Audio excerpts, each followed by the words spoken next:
Que Deus continue nos abençoando mais esta vez, amém? E nos ajude, nos dando a inspiração e a unção para podermos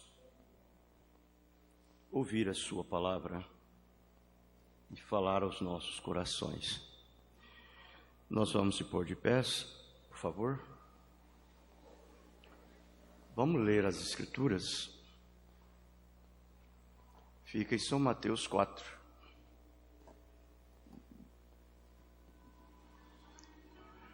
Verso 4.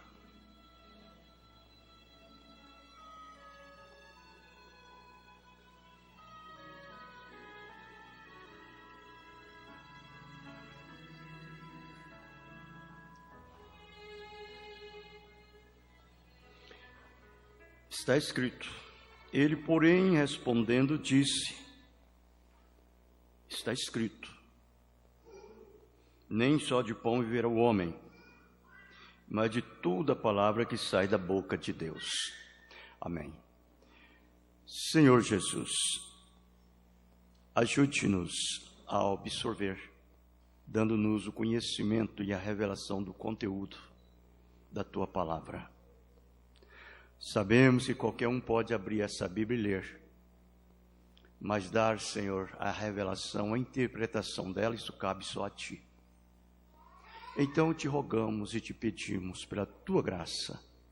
Não permita, Senhor, que venhamos pôr nenhuma interpretação na Tua palavra, mas que simplesmente falarmos a Tua palavra, no nome do Senhor Jesus Cristo. Amém. Podeis se assentar, irmãos.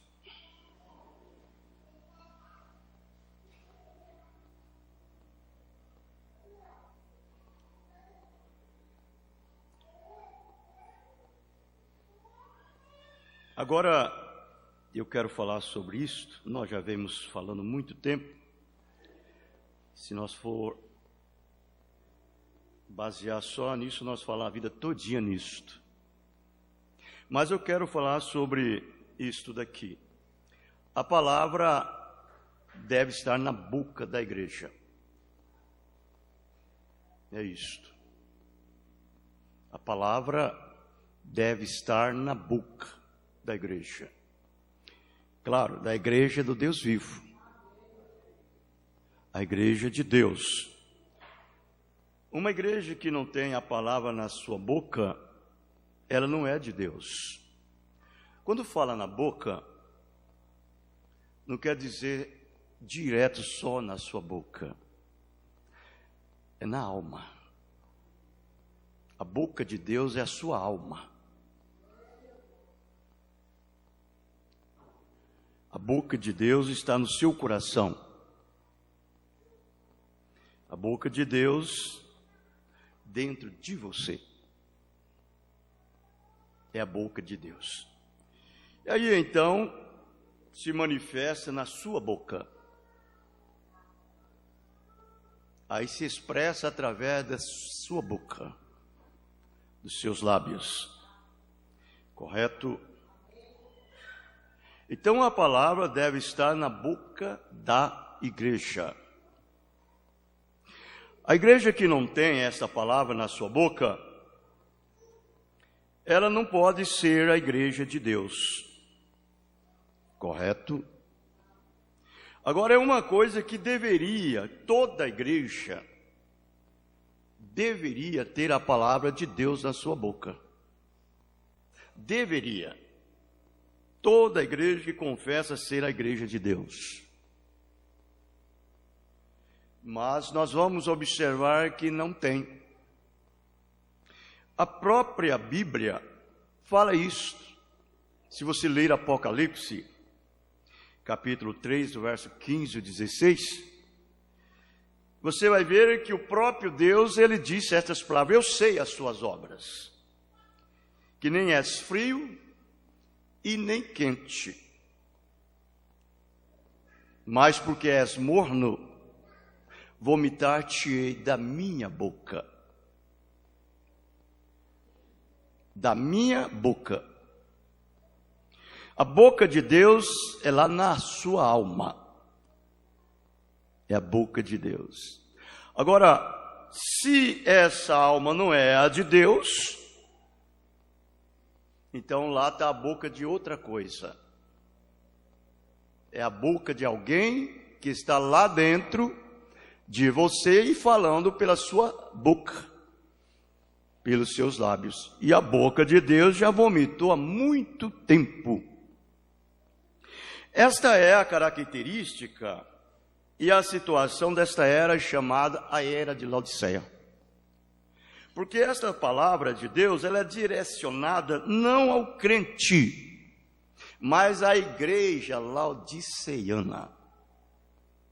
Não ao indivíduo, mas à igreja laodiceiana.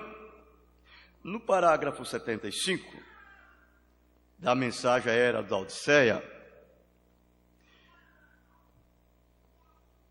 e ao parágrafo 77, ele diz assim: agora vamos considerar isto com cuidado.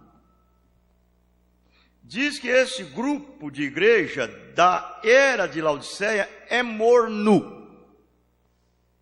Quem disse? Foi Jesus. Foi ele que disse. E esta mordidão exige um castigo de Deus. O castigo é que serão vomitados de sua boca. Então nós estamos falando sobre a palavra deve estar na boca da igreja.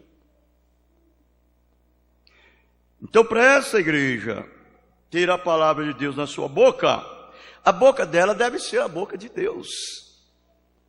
Se não for, então é a boca de alguma outra coisa, não é mesmo?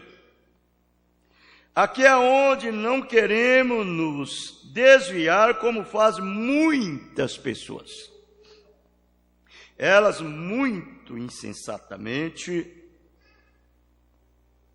dizem que Deus pode vomitar a você de sua boca e que prova que não há nada de verdadeiro na doutrina da perseverança dos santos. Eu quero corrigir o seu pensamento, eu quero corrigir, agora mesmo. Esse verso não é dado para um indivíduo, como Brana disse. Um indivíduo. É dado para a igreja. A igreja. Ela está falando com a igreja. Além do mais, se você não somente guardar uma palavra na mente, vocês se recordarão que em lugar algum ela diz que nós estamos na boca de Deus. Nós estamos gravados nas palmas de suas mãos. E somos levados em seu seio, e ali nas eras não conhecidas antes do tempo, estávamos em sua mente. E estamos em seu aprisco, em seus campos, porém nunca em sua boca. Mas o que está na boca do Senhor é o quê? A palavra está na sua boca.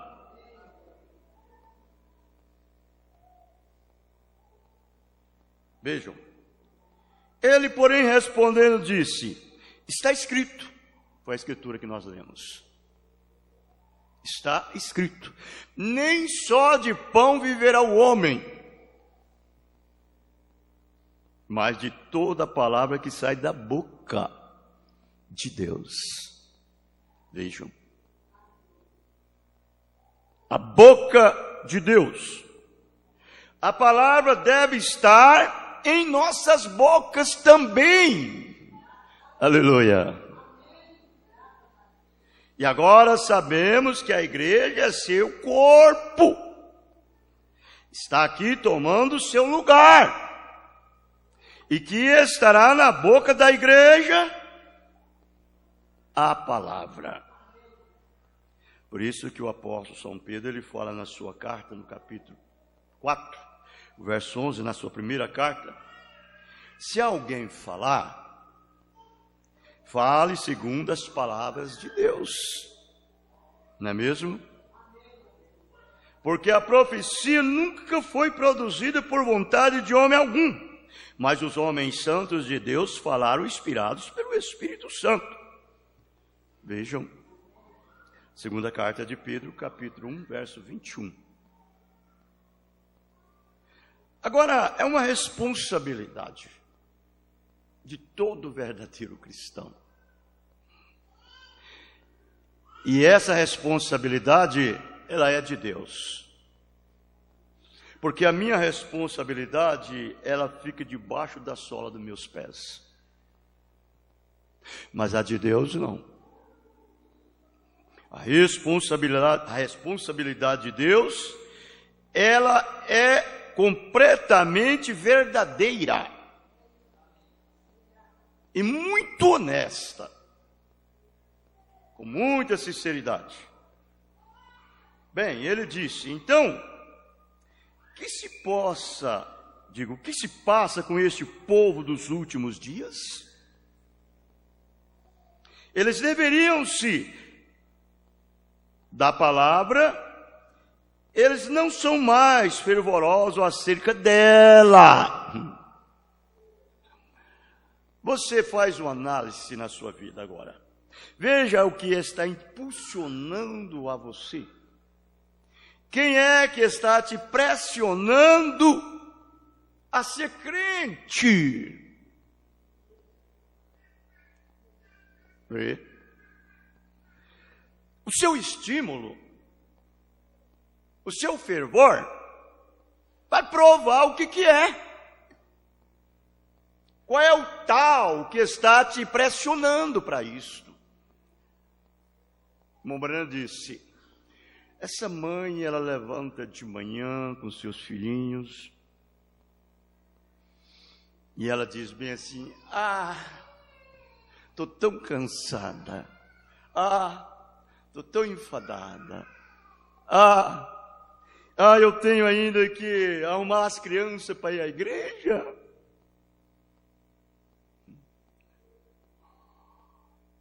Mombrana disse, ela não tem nada do Espírito Santo.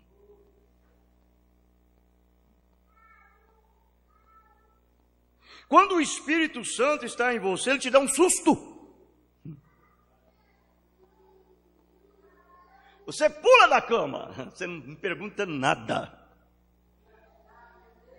Esses dias eu achei importante, uma coisa muito importante. Eu passei só meditando durante a noite e perdi o sono. Acabou que o sono me pegou de madrugada. Aí veio aquele sono assim, eu apaguei. E destar que eu tinha que fazer o programa de rádio, e era cedinho. De repente eu ouvi uma voz dizendo assim, ei, levanta! Eu vi no subconsciente essa voz. Aquilo me deu um susto, eu dei um pulo rapidamente, olhei no relógio e falei, vixe, está na hora. Ei, levanta! Bem sim. E eu tomei aquele susto. Eu pulei da cama rapidamente, olhei no relógio, falei, vixe, está na hora. Então, é isso que o Espírito Santo faz no crente. Aleluia, eu gosto disso. De ser impulsionado por Ele. Ser impressionado pela palavra. Para lhe servir. Isto prova que não sou eu. Meus próprios caprichos, é Deus. Vê. E aí você vê essas pessoas que diz que é crente. Não sente nenhum fervorzinho de servir a Deus. Misericórdia.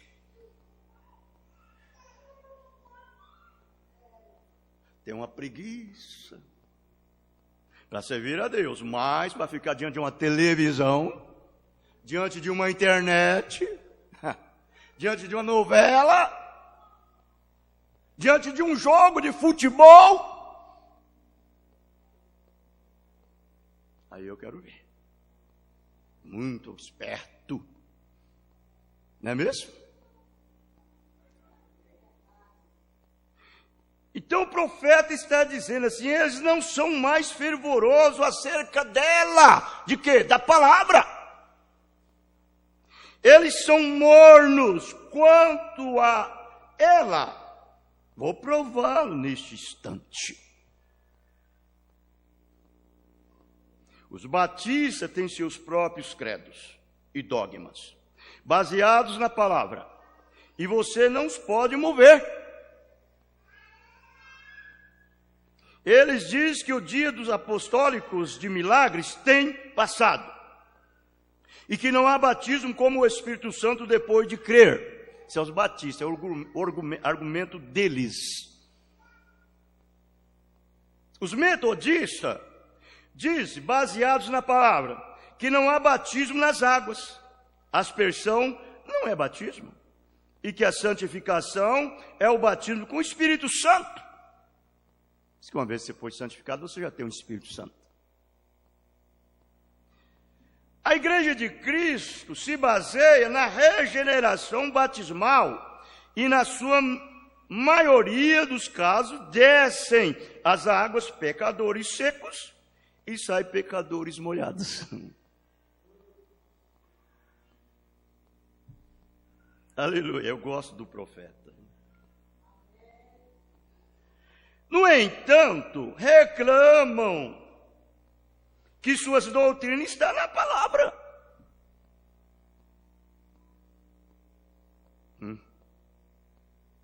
A gente pode percorrer toda uma linha até chegar aos pentecostais, entre aspas.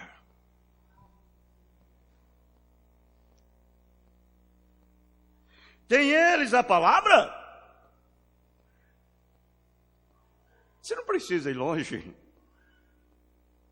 Para quê?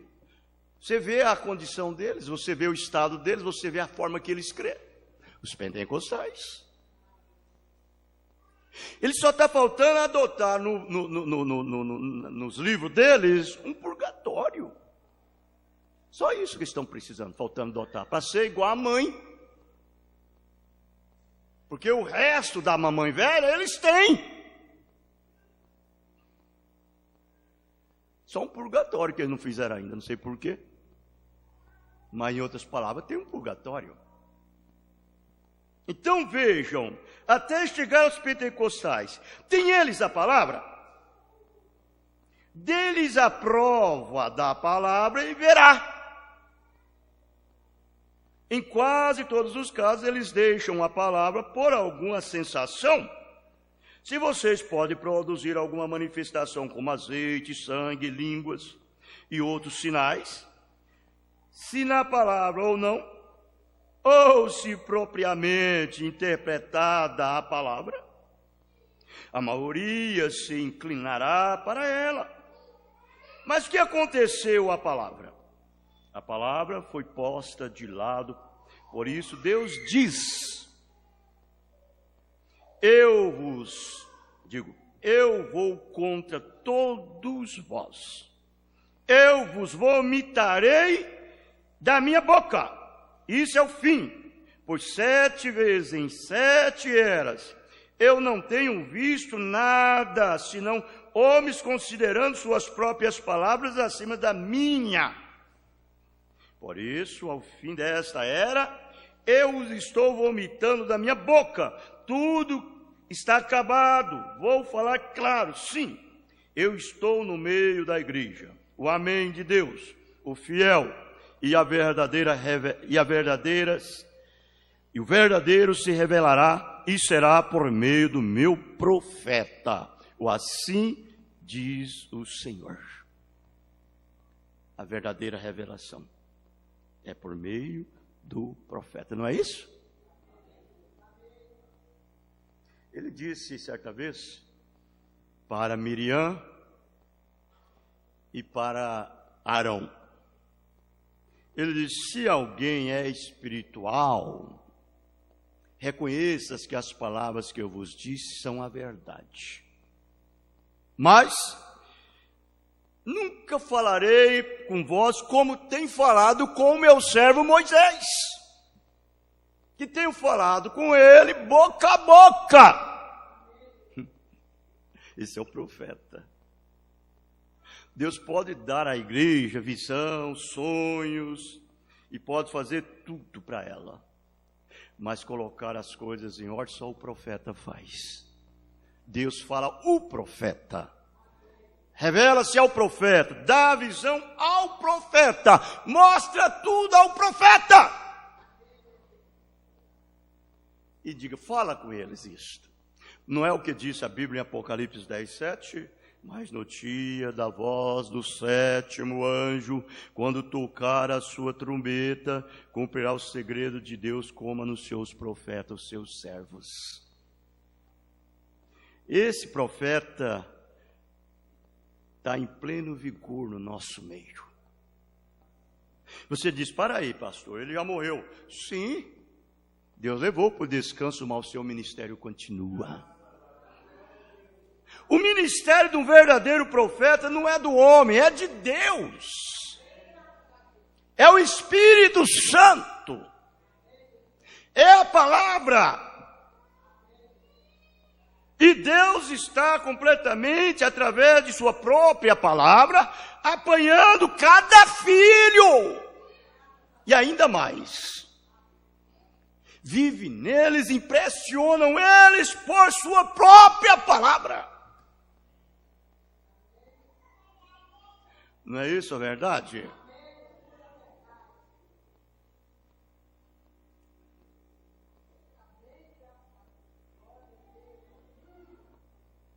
Então você vê como é a palavra de Deus. Quando você tem essa palavra manifestada e materializada no seu ser.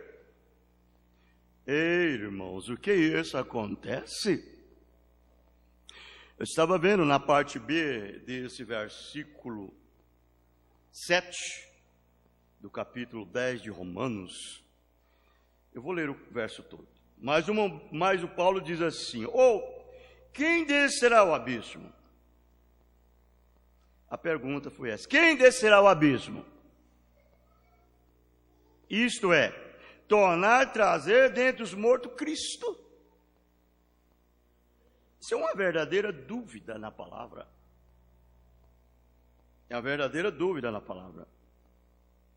Mas ele disse, o verso 8: mas que diz, a palavra está junto de ti. Juntinho de ti. Esse ti é o eleito. É os filhos de Deus. Vejam. Na tua boca e no teu coração. Esta é a palavra da fé que pregamos. Olha, você tem que ter duas coisas em você. Primeiro é você mesmo, seu espírito. Segundo é a fé. A fé de Jesus Cristo. E a palavra para você é a farinha. A palavra para você é o azeite. A farinha é Cristo Jesus. O azeite é o Espírito Santo. E a fé que Deus te deu no seu sexto sentido, ela pega a farinha e o Espírito Santo e misturam junto e comem. E isso te alimentará, te fortalecerá, te dá vigor, te dá vida. E aí então você come ela, enche o seu estômago espiritual. Enche mesmo, pode comer, pode comer, pode comer. Come até dizer, eu estou satisfeito. Aleluia. Aí quando você sai, comi tanto. De repente vem um roto lá de dentro. E quando aquele roto sai, é a palavra na sua boca.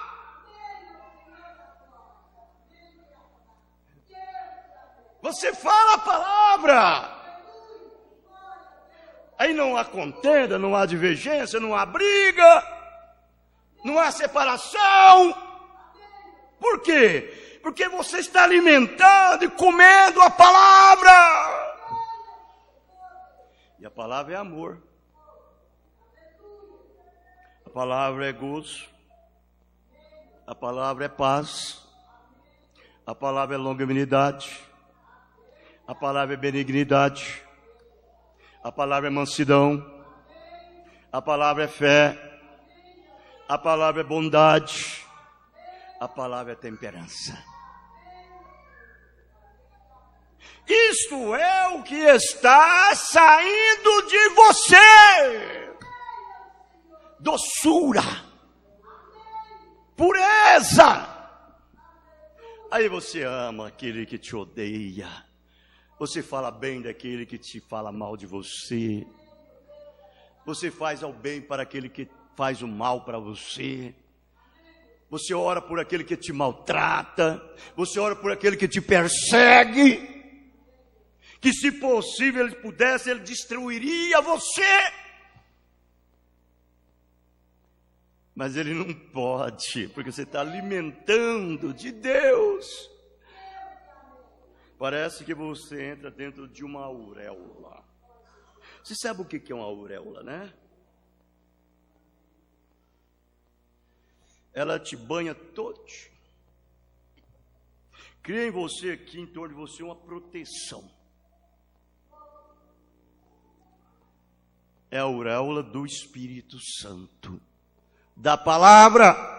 Esse crente, ele não tem nada e mais nada. A alternativa dele é Deus. É Deus. Ó, irmãos, que coisa. Essa é a maneira que nós devemos ser. Não é mesmo? Devemos ser assim.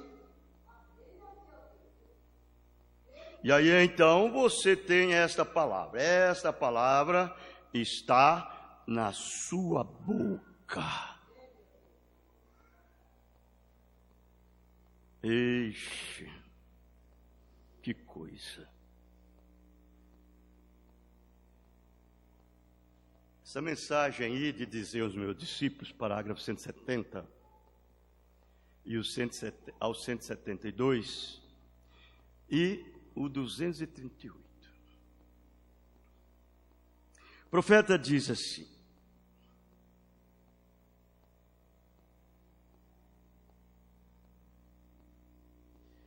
tem homens em todos os lugares pelo país, às vezes me criticando quanto à cura divina. Ora, meu irmão, como poderia eu evitar de crer na cura divina, quando é a própria natureza do Espírito Santo? É a cura divina. Quem é o curador? É Deus. Isso é um dos seus atributos, que Ele tem deixado, está impressionado, eu digo, tem feito com que impressiona a igreja. É a natureza do Espírito. Porque você sabe que antes que Ele existisse, feito carne, e era Espírito eterno, então, ele tinha esses atributos nele. Ele tinha um atributo de curador, ele tinha um atributo de salvador, ele tinha um atributo de pai. E ele precisava expressar esses atributos para ser um Deus perfeito. E aí eu lhes pergunto, quem é primeiro? É o curador ou a enfermidade? É o curador. Quando a enfermidade entrou, o curador já estava esperando para curar aquela enfermidade de você. O que você tem que fazer é crer naquilo, não é mesmo? Está na palavra. Leia lá São Marcos 16, o verso 16 a seguir. Foi uma das últimas incumbências do Senhor Jesus Cristo quando ele estava aqui na terra. Ele decide por todo mundo pregar o evangelho a toda criatura. Quem crer e for batizado será salvo, e quem não crer já está condenado. Estes sinais seguirão os crentes, ou seja, os que crêem. Falarão novas línguas, colocarão as mãos sobre os enfermos, serão curados, expulsarão os espíritos malignos, e se pegar na serpente, ou se beber alguma coisa mortíferas, não lhes acontecerá mal algum. Aleluia. Isso aí é a natureza do Espírito Santo, irmãos. É isso que o profeta está dizendo. Cada homem que nasce do Espírito de Deus terá que crer no sobrenatural. Porque ele é parte de Deus e ele é um rebento de Deus. Como seu filho é um rebento seu. Não é mesmo? E você é um rebento de Deus. Você nasceu dele. O Espírito Santo te gerou. Você é um filho dele. Ele é o seu pai. Oh, que coisa. Eu digo, você se parece com seu pai. Vejam. Digamos, você tem um nariz como seu pai. Me diz que tem um nariz como o de papai. Que tem uma boca como a de papai. Coisa bonita. Por quê? Ele é meu pai. Eu tenho o direito de me parecer com ele. Aleluia. Oh, sim. Eu mesmo fico olhando às vezes, eu fico olhando. É a verdade. Agora, a sua boca, espiritualmente, é a boca de seu pai. Igual a boca do seu pai. Eu vou falar espiritualmente. O que seu pai fala espiritualmente é o que você fala. O que você come espiritualmente é... O que seu pai come espiritualmente é o que você come. Não é mesmo? Aleluia. Então, se Deus é meu pai, eu tenho o direito de crer no sobrenatural. Porque sou nascido do Espírito sobrenatural. Isto faz de mim um ser sobrenatural. E agora? É por isso que eu digo, irmãos, meu velho corpo, a minha velha carcaça pode estar acabada, dilacerada, mas se dentro de mim há um espírito novo, o que ele faz? Vamos, levanta-te, anda. Aqui não é o vosso descanso. Aqui a corrupção corrompe tudo. Andai-vos. Quando você diz, eu estou cansado, o Espírito Santo diz para você, eu sou a sua força. Ah, mas eu estou enfadado. O Espírito Santo diz para você, eu sou o seu estímulo. Vamos, filho. Vamos, filha. Levanta-te. Anda-te. Aleluia. Ei, irmãos, é muito pouco que vê isso, que tem isso. Muito pouquinho. Muito pouquinho. Então veja, você é um ser sobrenatural. Eu não estou falando do homem de fora, estou falando de dentro, que eu já disse que quando o de fora diz, eu estou enfadado, estou cansado, de dentro levanta e diz, vamos, eu sou sua força. Eu sou o seu estímulo. Vejam, você é um ser sobrenatural, foi o que o profeta disse. Por dentro e por fora, eu sou um homem de barro, você é um homem de barro, mas interiormente, quando você é nascido do Espírito de Deus, você se torna um ser sobrenatural ali. E aquele ser sobrenatural tem fome e sede por seu lar celestial. Amém. Sou peregrino na terra, e longe estou do meu lar. Qual é o nome desse hino? Minha alma nela te espera, que Cristo venha buscar. Aqui só há descrença, as lutas não têm fim.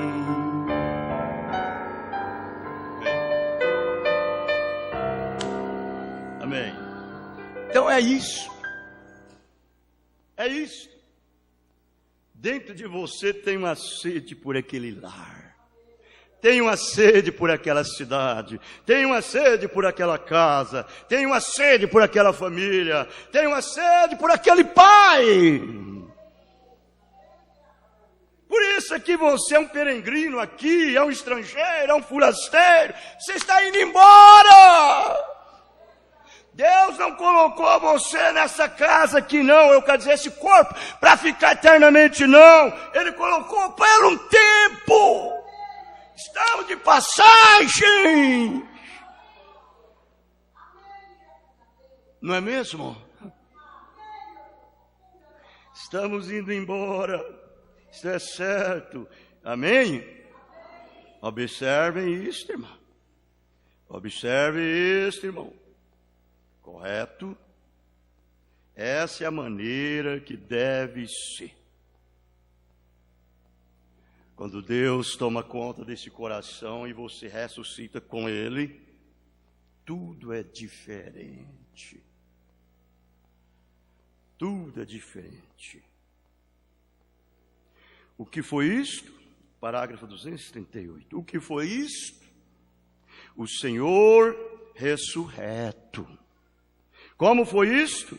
Ele está no meio dos homens. No meio dos homens, as coisas que eu faço, ele disse. A mulher dos seus pecados, do poço. Ele disse onde Filipe estava, quando ele estava debaixo da figueira orando. Você lembra ele dizendo que as coisas que eu faço, vós também fareis? Você acha difícil um profeta de Deus discernir os seus pensamentos e revelar o que está dentro do seu coração? Não, se ele não faz isso, ele não é um profeta de Deus. Por isso que você vai ver o irmão Branham dizer para as pessoas: você mora em tal lugar, longe daqui, o lugar que você mora é montanhoso, você mora numa rua fulana de tal, a casa tal, cor tal, número tal. Irmão Branham nunca tinha visto aquela pessoa. Nunca. E alguém disse para você que eu estaria aqui. É a verdade? Ele disse sim, é a verdade. Você crê que não sou eu, mas é Jesus? Sim, eu creio. Você já pensou vir uma mulher com uma criança diante do profeta de Deus? E ele olhar para ela e dizer: você não está aqui por causa de você mesmo, você está aqui por causa dessa criança. E essa criança sofre leucemia. É a verdade? Ela diz: é a verdade. Você crê que Jesus pode te curar? Creio. Então vá, ela está curada em nome de Jesus Cristo. É isso daí que é profeta. Você entendeu? Então ele sabia onde estava o peixe, que tinha uma moeda em sua boca. Jesus, o profeta dos profetas. Ele disse para Pedro: Pedro, o que tu acha, Pedro? É justo os filhos da casa pagar tributos? Ele disse: não, Senhor. Ele disse: então os filhos estão livres? Sim. Mas que não escandaliza em mim, nem em você. Vai lá no mar, desce o anzol na água, aí o primeiro peixe que subir, você abre a boca e tira um denário da sua boca. E paga o atributo, por mim, por ti. Amém. E o peixe estava lá, só esperando Pedro chegar com o anzol. Porque o próprio Jesus Cristo, que estava falando com Pedro do peixe, direcionou o peixe lá. Esperando o peixe, esperando Pedro chegar com o anzol. Quando Pedro jogou o anzol, o peixe pegou o anzol.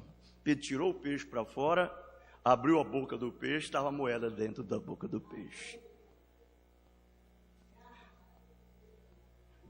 É a verdade. Você crê assim? Ele conhece o meu coração, Ele conhece o seu, Ele sabe os seus pensamentos agora.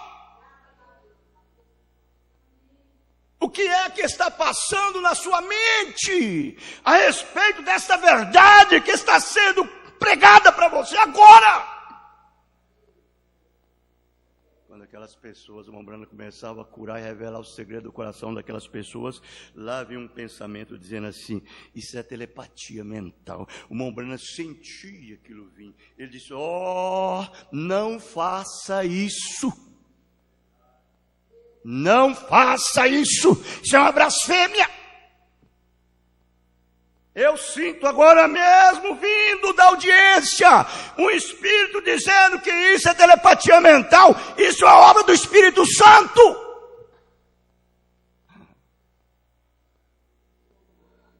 Desse jeito. Irmãos, a nossa posição é muito alta. Um verdadeiro filho de Deus não está aqui embaixo não, ele está ali em cima.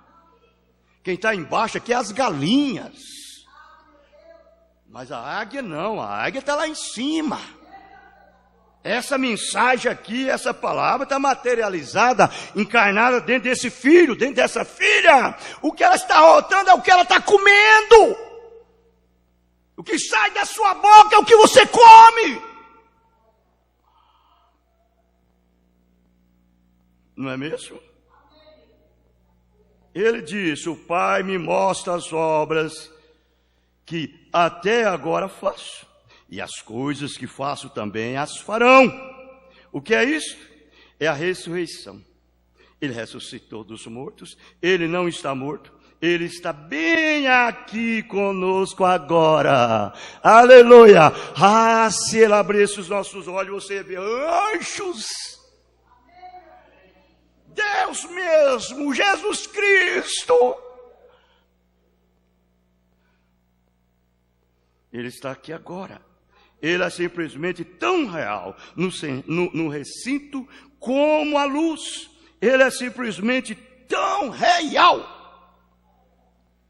Por isso que eu digo, quando um homem ele é ressuscitado com Cristo, todas as coisas são diferentes. Não é mesmo? Quando você é ressuscitado com Cristo, tudo é diferente. Foi o que disse a Bíblia.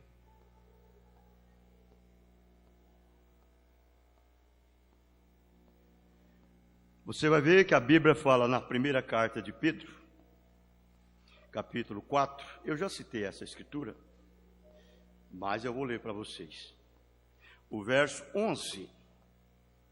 O verso 11, ele diz, se alguém falar,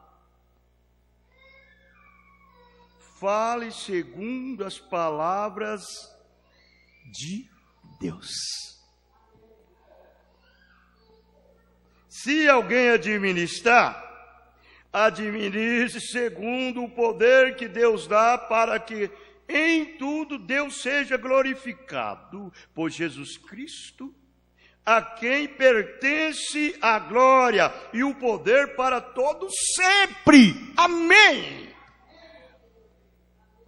Então não é só no falar a Bíblia ou pregar a Bíblia, é até na sua administração, no seu trabalho, no seu lar, na sua casa, dentro com a sua família. Oh, que coisa! Dirigindo o seu carro, no seu leito, na hora do descanso, deixa Deus, o Espírito Santo, administrar você. Não é mesmo? Deixe Ele te administrar. Porque não é você só, não. É Deus em você. Ele trabalha, Ele opera através de você. Correto? É Deus em você.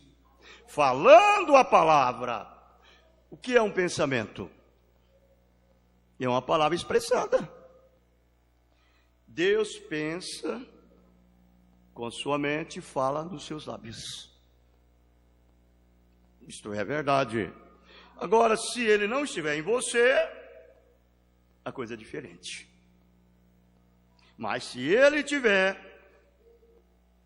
você fale o que ele falar. Correto? Essa mensagem, a crueldade do pecado, parágrafo 191 ao 193. Ele diz assim: ele era o profeta dos profetas, Jesus. Para ele ser um profeta, o profeta dos profetas, irmãos, ele tinha que ter uma alta capacidade de poder de difundir dentro de você. E você sofreu uma difusão da própria vida dele em você. Até o ponto que quando os profetas abriam a boca e falavam, não eram os profetas, era Jesus falando. Não é mesmo? Deus nos ajude. Eles colocaram um trapo ao redor de sua face. A face de quem? De Jesus. Lhe bateram em sua cabeça com uma cana e disseram: agora profetiza, dize-nos quem te bateu. Mas o profeta disse: ele não abriu sua boca. Quem que diz? O profeta Isaías. Ele não abriu a sua boca. Por quê? Ele já havia falado. Não é mesmo, irmão? Você vai ver que quando aquele sumo sacerdote chegou ali diante de Jesus e disse para ele: com que autoridade você fala essas coisas? Quem é que diz para você falar isso? Ele disse: por que perguntais a mim? Pergunte a estes que já ouviram, eles falarão o que eu disse para eles, porque eu vos tenho pregado e falado abertamente. Fale para eles, eles são testemunhas.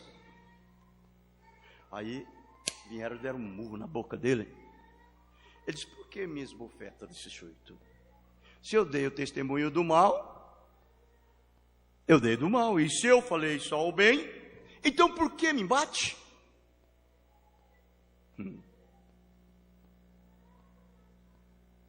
Então vejam, ali estava Jesus. É Ele hoje, do mesmo jeitinho na vida de cada filho. Cada filho é nascido de novo. É Ele. Amarraram suas mãos para trás dele, para a certa distância com um grande chicote, e o chicotearam até suas preciosas costelas aparecerem em suas costas. O sangue correndo em seu lado, ditinando no chão. Eu ouço andando agora de suas sandálias, eu ouço o sangue sendo amassado. Aquele sangue corria. Você pensa que quando Mombrando diz assim, quando eles crucificaram Jesus, você não pensa que eles deixaram ele com a tanga aqui, não. Eles deixaram ele nu, sim. O que eles fizeram com ele? Deixaram ele nu, sim, de tudo. Quando ele bateu, não pensa que só ficou aquele sinalzinho, não. Sangue percorria por todo o seu corpo. O seu corpo estava totalmente parecendo uma salada. até o ponto que corria o sangue em seus pés, na sua sandália, e ele pisava em cima do seu próprio sangue.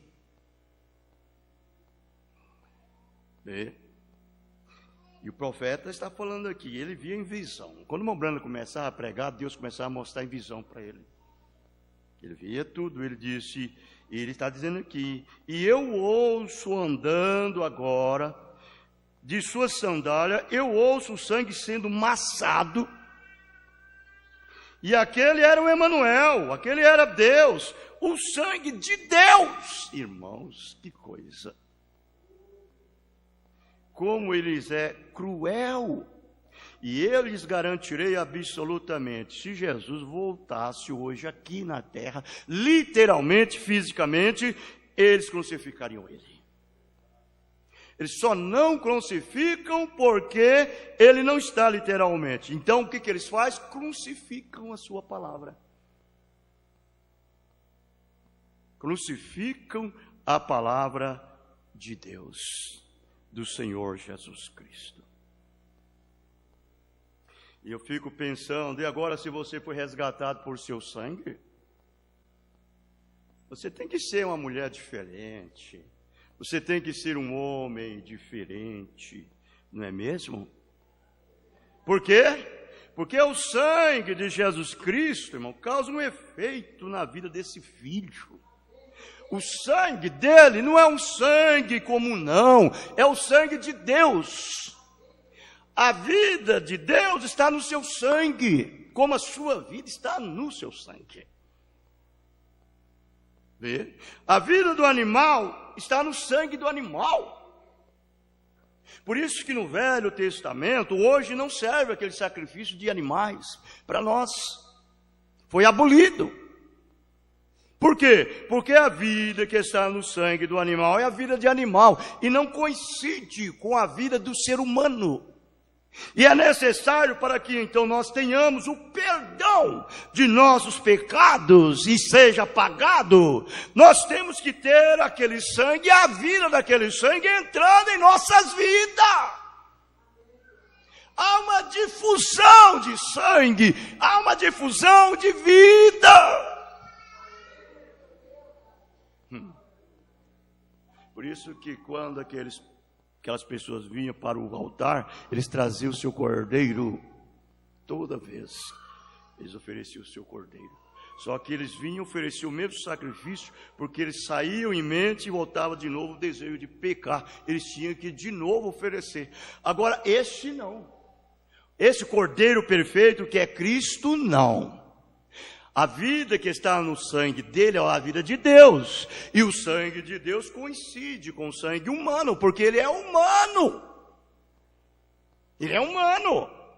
Por fora, Jesus era homem 100%. Mas por dentro ele era Deus.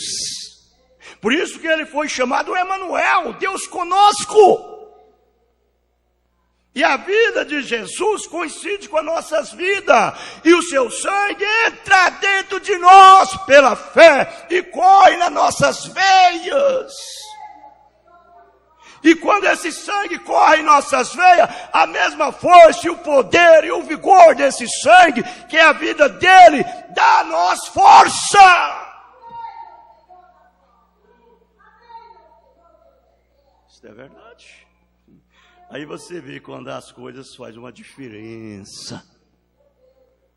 Esse crente é diferente.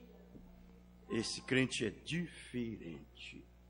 Primeira carta de Pedro, no capítulo 1, verso 18 e 19, ele diz: sabendo que não foi com coisas corruptíveis, como prata ou ouro, que foste resgatados da vossa vã maneira de viver, que por tradição recebesse dos vossos pais. Tradição é pecado, é o sistema humano, é a forma humana, é uma mente carnal, é uma mente intelectual, é um conhecimento teológico, são as tradições.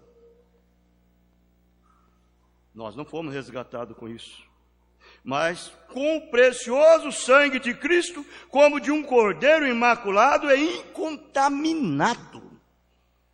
Não tinha nada de perversão naquele sangue. Aquele sangue é perfeito, mas vindo Cristo, sumos sacerdotes dos bens futuros, por um maior e mais perfeito tabernáculo. Como? Não gerado de sexo, mas nascido pela palavra falada. Entrou no seu santuário, não com sangue de bodes, de ovelhas e de boi, mas com seu próprio sangue. E efetuou o quê? Eterna redenção. Ele não te redimiu aqui para te perder amanhã. Ele não te redimiu só aqui para no primeiro trabalho e problema que surgir, você se perder. Não, Ele remiu você eternamente. Aleluia. Oh, que coisa gostosa. Ele, o que fez Deus? Ele transferiu a sua vida para dentro de você. Quando você aceita Jesus gostosamente como Salvador individual de sua alma, pela fé, e então aquele sangue entra dentro de você e limpa tudo, te santifica de tudo, te faz um homem limpo, uma mulher limpa, faz uma pessoa pura e perfeita. Ei, irmãos, que coisa. Você não existe em você nenhum desejinho de pecar mais. Você não tem nenhum peso de consciência de pecado. A sua consciência foi limpa e santificada e ainda purificada por meio da própria vida de Deus que entra dentro da sua vida e vive em você. Age através de você, atua através de você, se comporta através de você, fala na sua boca, manifesta nos seus lábios, não é mesmo? Essa mensagem, o estranho, parágrafo 50 e 51, ele diz bem assim, ó, você sabe, minha irmãzinha, digo, 50 ao 51, ele diz assim, é quase um adultério público, hoje, bem, na sua frente. Eu fui a um determinado lugar, outra noite, para comer alguma coisa, e os garotinhos e as garotinhas ali em cima, abraçando e beijando como não sei o quê.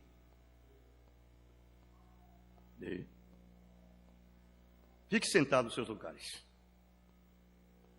E você sabe, minha irmãzinha, que aquilo é potencialmente um adultério? Quando um homem a beija, ele potencialmente cometeu o adultério com você. Você nunca deve deixar que ele a beije até que você esteja casada.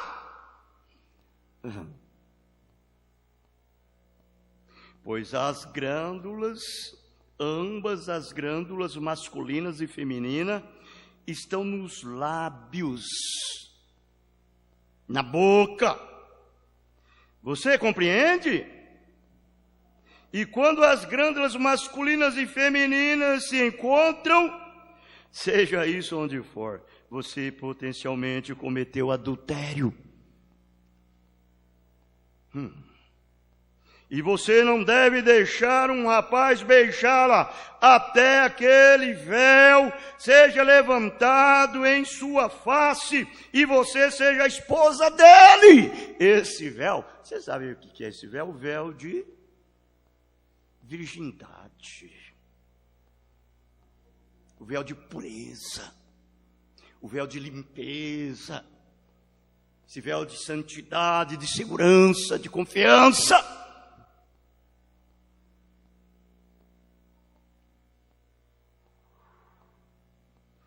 Vejam.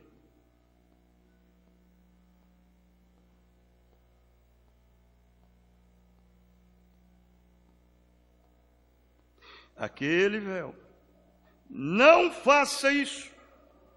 Isso é cometer adultério. Isso é misturar glândulas masculina e feminina. Porque um homem não beija um homem, uma mulher não beija uma mulher nos lábios, porque as glândulas não cruzam. Os filhos nascem através do cruzamento de glândulas.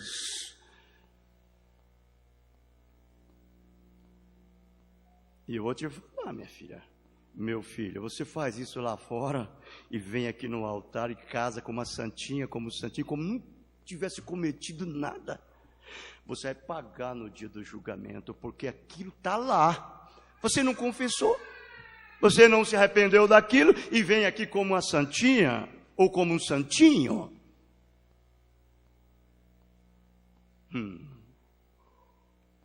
Você vai pagar isso. Correto? Eu acho que a melhor coisa que você deve fazer antes que venha o arrebatamento, enquanto tem uma chance, confesse. Sente por dentro, impulsionado pelo próprio Espírito Santo, se é que tem, né? Se ele está lá dentro. Eu torço que tem. E corre depressa.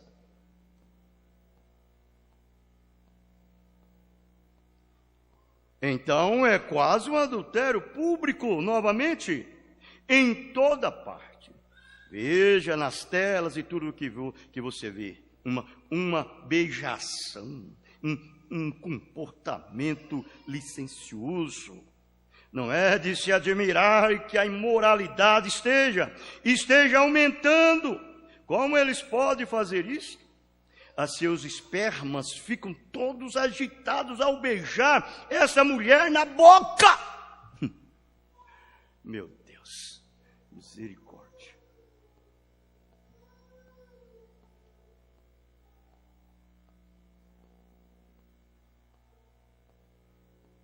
Sabendo que isso é adultério, Deus não perdoará isto, a não ser que você se arrependa. É o assim diz o Senhor, não é eu que estou dizendo, é o profeta. Eu tenho pavor disso. As minhas carnes ficam trêmulas nos meus ossos. Quando eu vejo essas pessoas que fazem essas coisas, e nem sequer fica vermelho. Agora eu lhes pergunto, o que deve estar na sua boca? O que deve estar na sua boca, meu irmão? O que deve estar na sua boca, minha irmã? É o quê? Beijos? É a palavra. É a palavra. É Cristo. É o Espírito Santo em santidade, te santificando com a sua própria santidade. Não é mesmo? É a palavra de Deus que deve estar ali. Vocês já lembram de Isaías capítulo 6? O que foi que aquele profeta disse? Ele desesperou quando ele viu a situação dele. Profeta. Ele diz bem assim, então disse eu, ai de mim que vou perecendo, porque eu sou o homem de lábios impuro. Vejam. E habito no meio de um povo de impuros lábios, e os meus olhos viram um rei, o Senhor dos exércitos. Isso está em Isaías 6, o verso 5, o verso 6. Mas um dos serafins voou para mim, trazendo na mão uma brasa viva. Aleluia, é o Espírito Santo, essa brasa viva. É o fogo de Deus. Glória a Jesus, amém.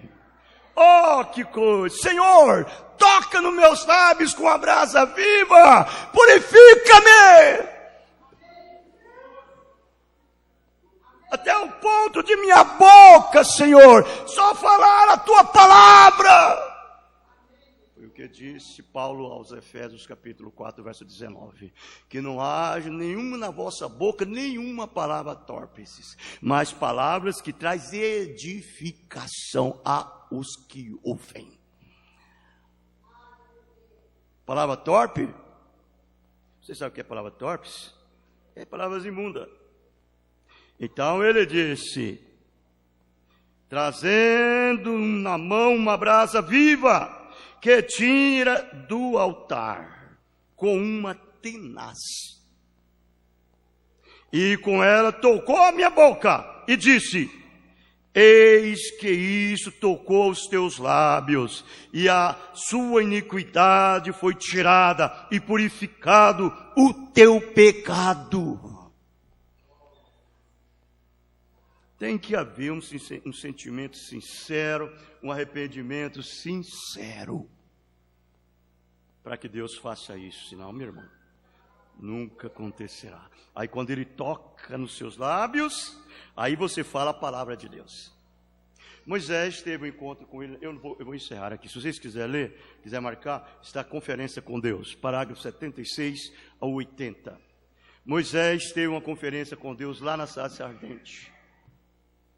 E lá então teve esse encontro, e lá então Deus purificou Moisés. E aí então o que saiu da boca de Moisés foi a palavra de Deus. Quando Moisés chegou no Egito para poder atender o desejo do Espírito Santo, então aquele povo que estava ali clamando foram libertados. Porque ele tinha assim, diz o Senhor. Só de cara ele trouxe 10 milagres. É o que a palavra de Deus faz.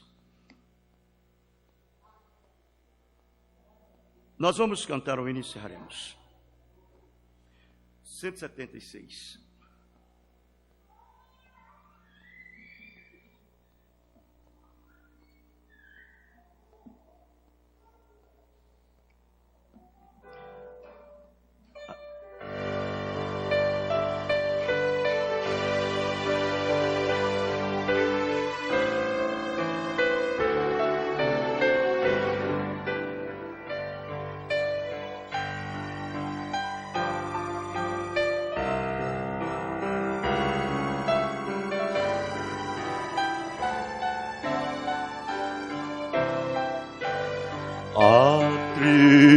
Atribulado coração,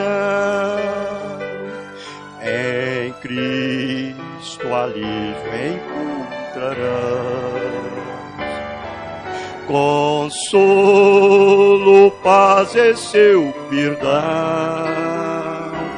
sim, dele tu receberás.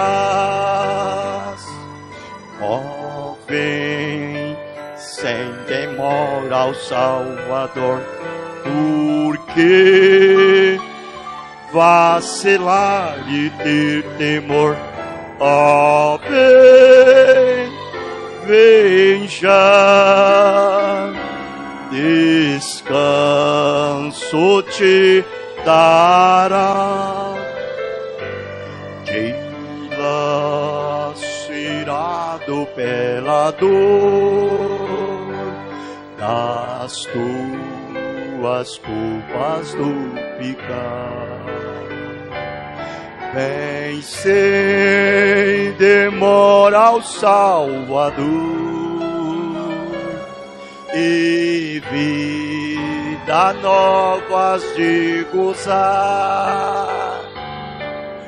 Ó, vem sem demora ao Salvador, porque vacilar e ter temor.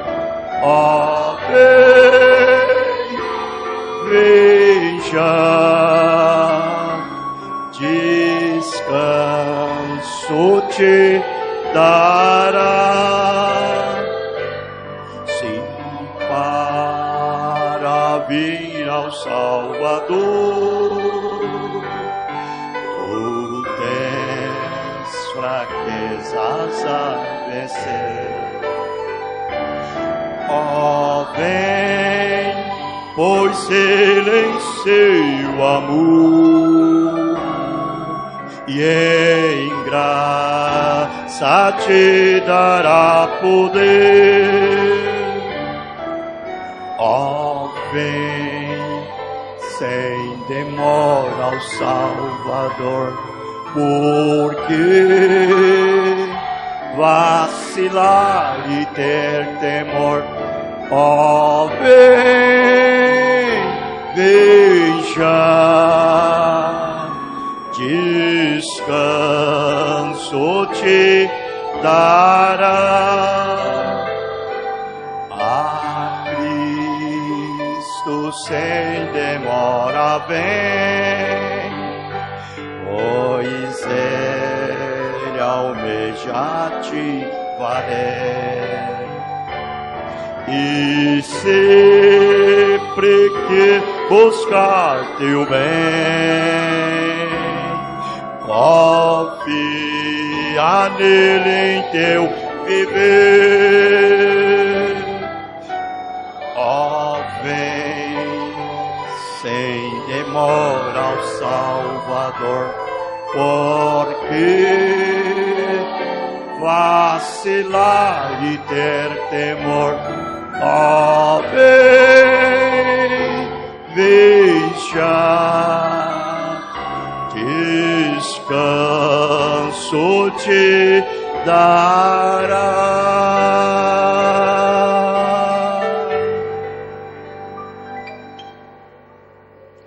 Aleluia, Jesus.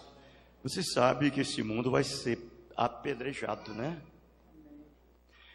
É uma profecia que vai se cumprir na grande tribulação. Você sabe que no Velho Testamento, quando uma mulher era pegada no flagrante de adultério ou adulterava, o que era feito com ela? Apedrejada até a morte. E esse mundo cheio de adultério e prostituição vai ser apedrejados por Deus.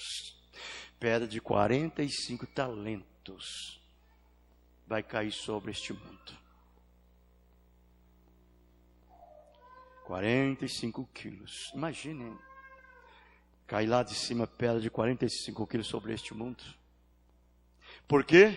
É um mundo corrompido, cheio de adultério e prostituição. Todos esses que cometem essas coisas vão ser apedrejados. Isto é a verdade. Só tem um lugar de segurança: Cristo. É a palavra. Corre rápido para lá, confessa os seus pecados. Senhor, eu sou um miserável, sou um homem desgraçado, sou uma mulher miserável, desgraçada, deplorável, imundo, nojenta. Perdoe os meus pecados.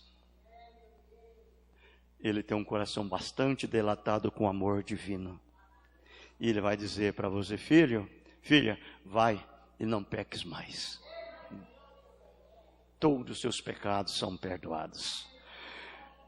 Aleluia, amém? Com as nossas cabeças inclinadas. Querido Jesus, é muito bom, Senhor. A sua palavra é pão, a sua palavra é água, a sua palavra é vida, a sua palavra é saúde, é vigor. Ajude-nos cada vez mais a ser mais fervorosos, amigos de Deus, companheiros, no nome de Jesus Cristo. E que o Senhor nos leve em paz e nos despede, e nos guarde, e nos protege, agora e para sempre. Amém.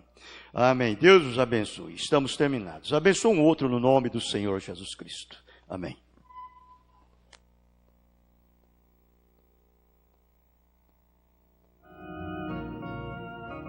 Na cruz fui liberto, remido do sangue do Rei, por seu grande amor infinito, seu Filho pra sempre serei. Remiu, na cruz me remiu meu Jesus. Remiu, e agora eu ando na luz.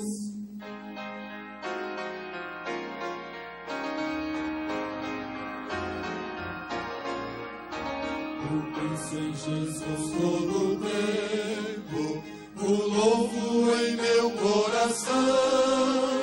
A graça de Deus é bendita, é o tema da minha canção.